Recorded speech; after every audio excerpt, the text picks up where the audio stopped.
surprised how quickly he picked up first base? Yeah. That's unbelievable, right? I was so surprised at that. Yeah. Yeah? Yeah, he played good. Yeah. Yeah, really. People think first base is easy, but it's not. Exactly. You're getting a lot of throws, and you're getting a lot of having makes a lot of movements around the bag. And everything. Yeah. For sure. But no, I think the Phillies, people talk about their bullpen and stuff like that. I think they have talent. There about a lot of talent in their bullpens as far as arms and stuff. I think they somebody's got a couple of pitchers would come out by this year would improve. Like we've had used to with our winning season, we've always had someone in the bullpen always got better, like Matson did. Yeah. Got better as the season went on. And even like we got mileage out of Gary and Foltz. Mm-hmm. I think Doobie definitely he handled those guys right, and our pitching is actually stronger than the bullpens when we had. You think so? Yeah, Deeper. They just needed to be more consistent. Okay. Yeah. I like that. The stuff is there for sure. But All these guys throw 100. It's like, yeah, great arms. Do you want to talk about what you guys have been through over the last few months? Yeah, whatever you want. Yeah. Since it happened in September, can you take me back to that day and what happened with Charlie? He had already been in the hospital, so luckily he was, and they were checking out some things with his heart, had a series of tests over the course of a couple of days, which then led to a heart cath, and they had made the decision that they'd go in, they deploy stents if they needed to, and so during the process of the heart cath, the cardiologist deployed a stent, and they believe that's then because there's that risk with heart caths that something gets dislodged, plaque or whatever. Sure. So then he had a stroke right on the procedure table. So they noticed that when they were done with the procedure, of course he's sedated, Right. but when they brought him back out and were moving him from the procedure table back into his bed, they noticed he was completely paralyzed on the right side and couldn't talk. So he could understand what they were like directives they were giving him, but he couldn't move. So things just moved really quickly after that with the critical care team. And they were quickly, I think they told me within not much more than 3 hours, they had him back in radiology, then was able to go in and remove the clot quickly. So because of that, his deficits are still there, but they were way, Sure.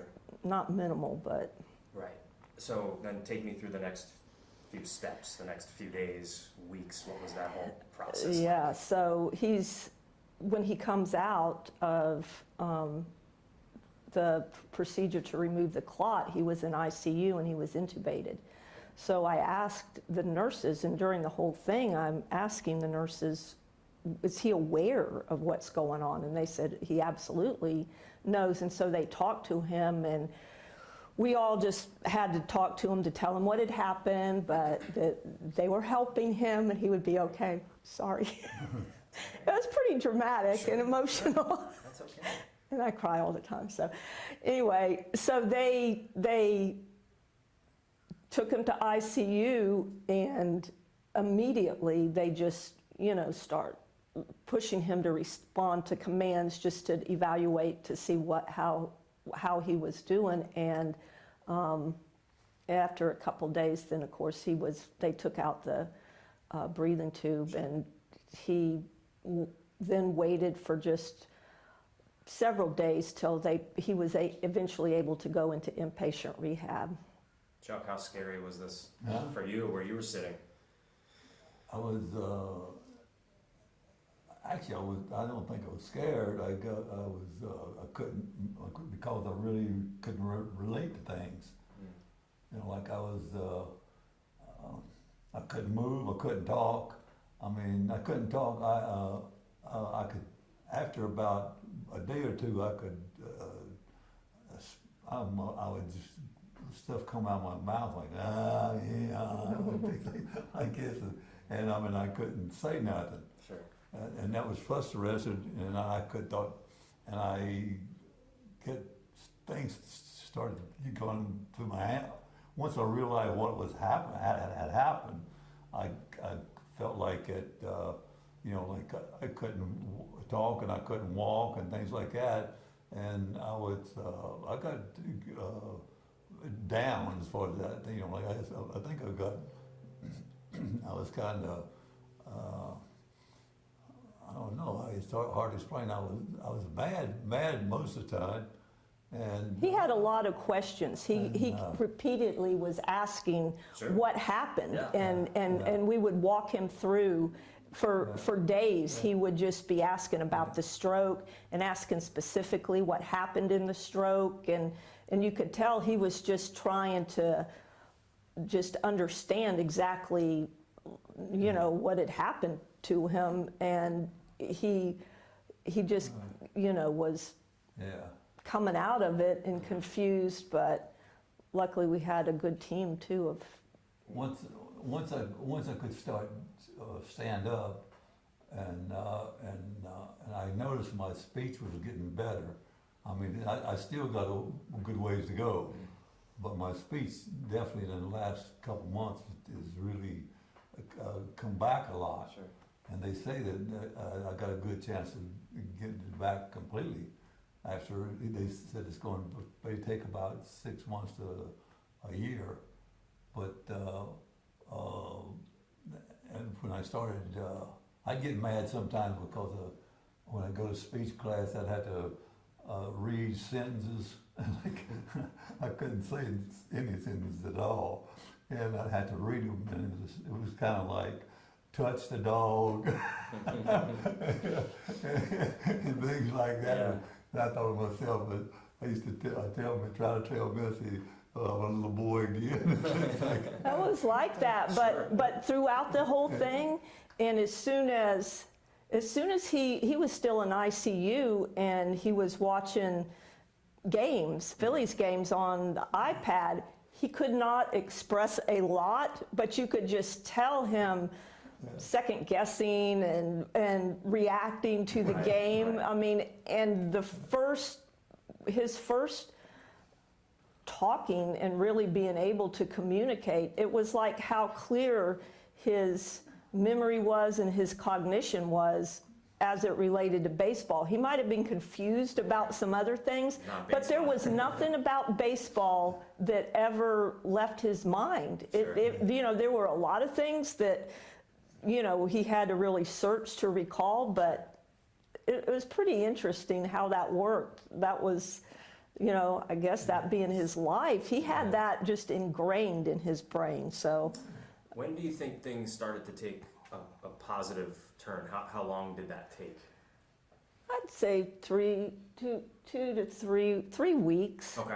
3 weeks till, that felt really positive for us, even though we knew that there was still a long way to go, but it felt really encouraging. And when he was in inpatient, and the things you might have seen when he was hitting, in rehab, like they were doing those little small things like that to keep him engaged. And it's really common for people post-stroke, to be in some form of depression and some level of depression.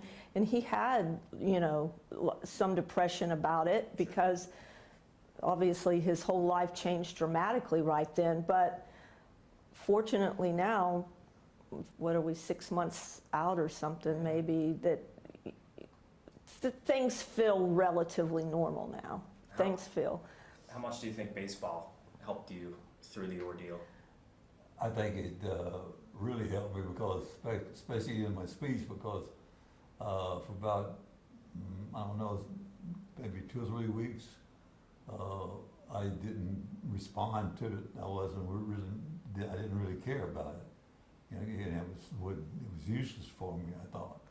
And one day, the lady was teaching me. She brought in history of Babe Ruth, and she was reading to me about it, all of his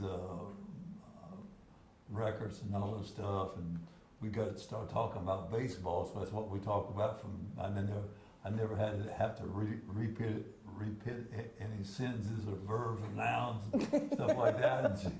And speech therapy, that's, once he got into speech therapy. Everything started getting to be in baseball, and the Phillies were in the playoffs at that time. And, but also too, when I first got my voice to talk, this girl, her name was Nicole. She told me her name, and I forgot it. And she kept telling me her name, and for a couple of days I forgot it. She come in her room and asked me, she said, "What's my name?" I said, "Nicole." And then we'd be talking about something, and she'd say, "What's my name?" And I'd say, "Nicole." Just She'd go as a little farther, and I'd say, "Nicole." And I got started, and my voice, I started getting better, but I was still yet I couldn't talk. Sure. But that's when that lady brought out the book about Babe Ruth, she had all these stats written down, and I was telling them what a lot of the stats was. She had some players like was playing that last year, and I came really close to all her hitter stats, and so we mostly stayed in baseball. How much did it hurt though that you couldn't be around it in the same way, especially with the Phillies going on another run like they did? I was upset because I wanted to be there. I wanted to see it.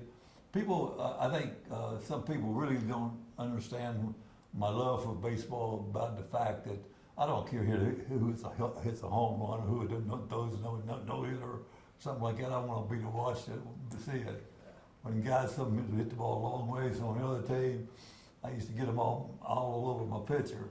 Say, Jesus Christ, I didn't think you could throw the ball that far, so stuff like that. They would get mad at me. Yeah. Really terrible mad at me. So you're back now. What's it been like being around the team? I know you had to take a little bit of a break, but nice being back on the field. Yeah. That's a little. I'm a little leery of talking, but at the same time, everybody's really treated me good, really seriously, really. Except Utley, he was eating at that fantasy camp game when we went to eat. Utley was sitting with me, and he looked at me, and we were sitting there, and we were talking, and he looked at me, and he said, "I used to hate you." And I said, "What?" He says, "I used to hate you."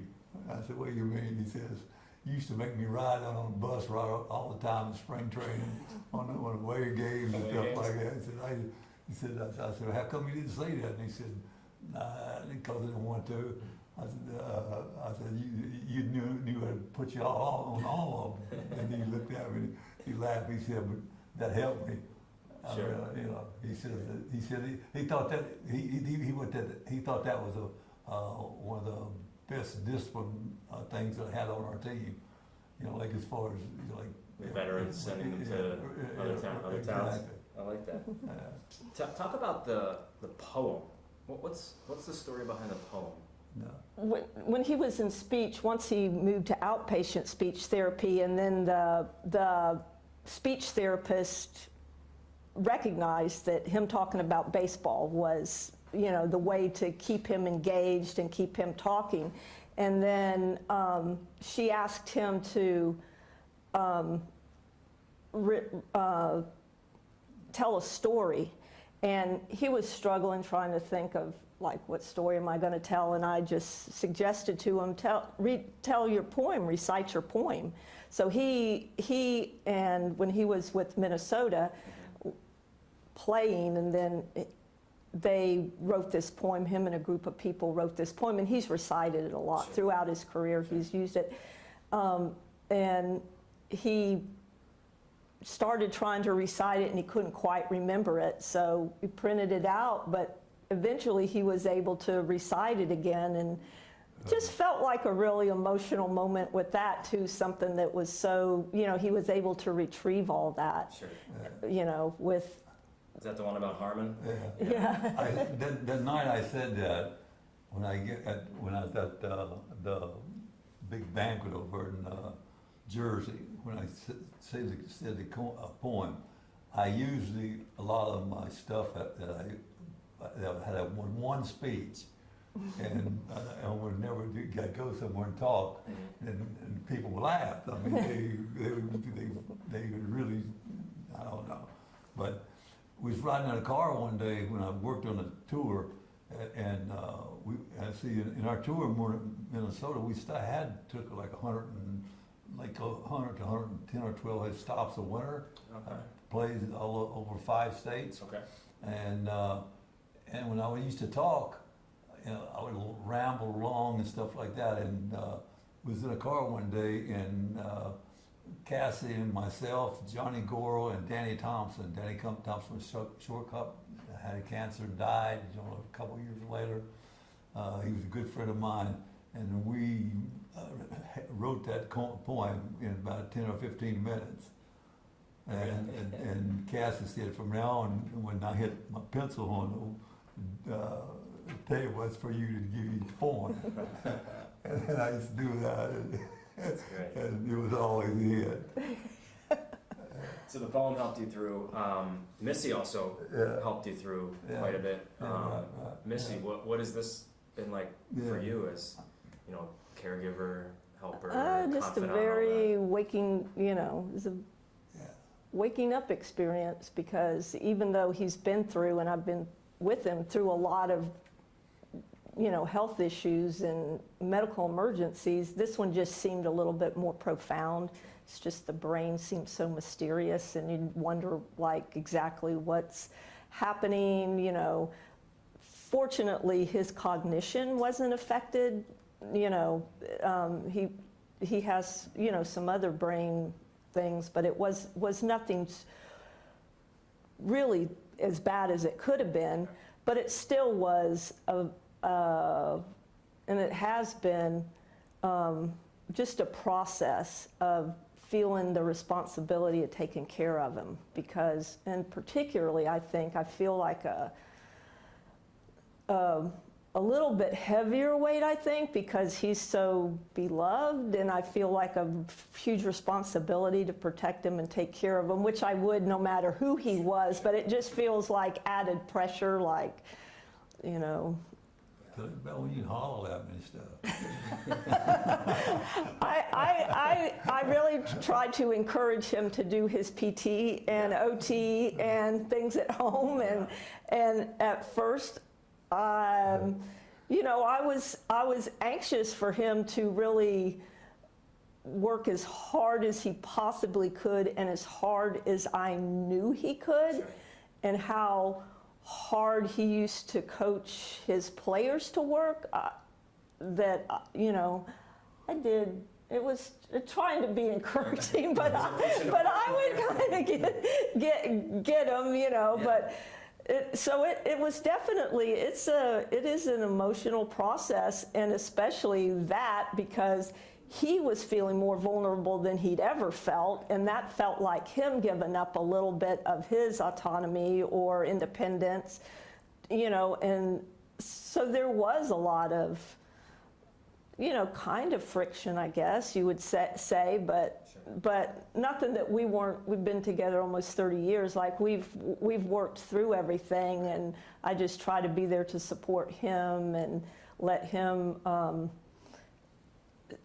I want him to still be able to enjoy all the things that he always did before, and so I kind of pushed him, realized that really wasn't going to help, and now we have a physical therapist who Now she comes yeah. Missy was, she definitely didn't want me to give up.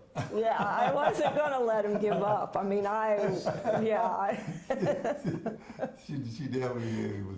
She That's could it, get hard that's hard it. on me. Yeah. So you're a baseball player, baseball nut. As a baseball player, you set goals. I'm sure you've got goals now. Yeah.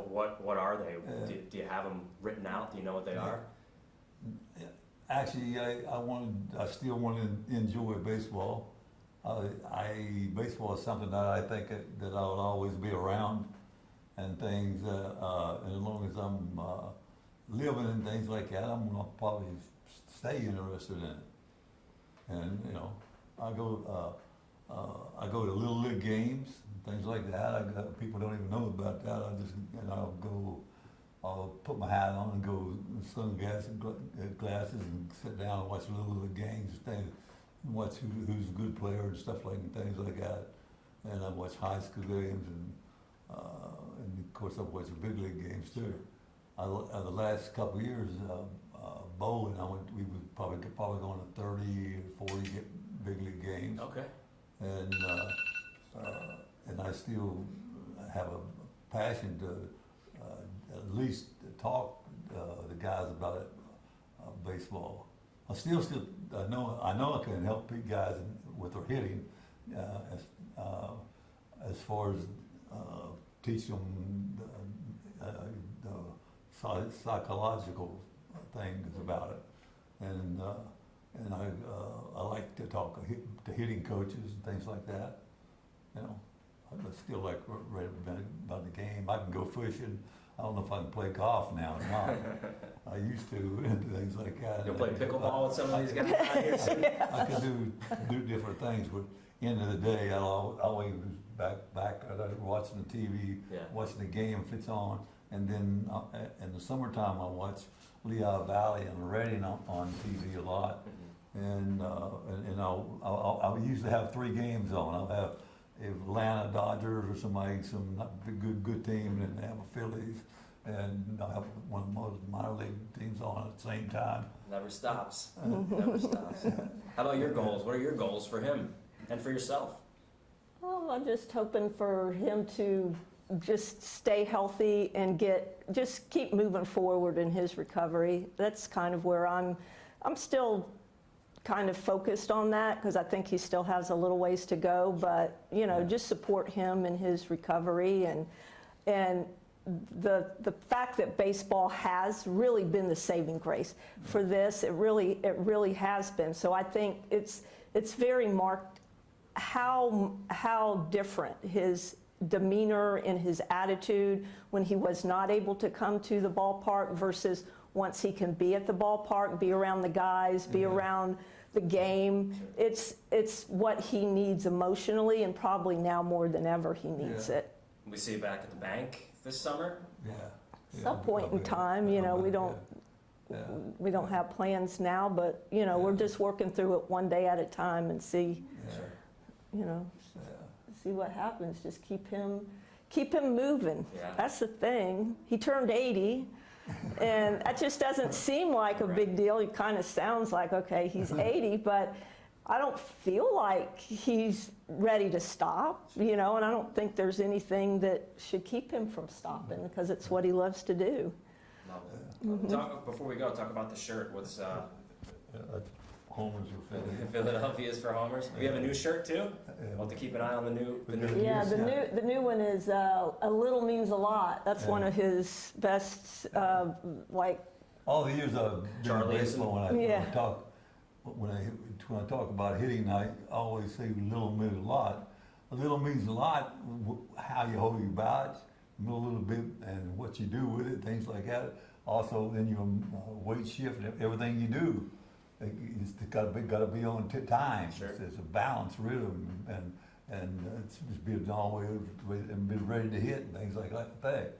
So you know, like it means a lot. I like that. Well, thank you guys so much.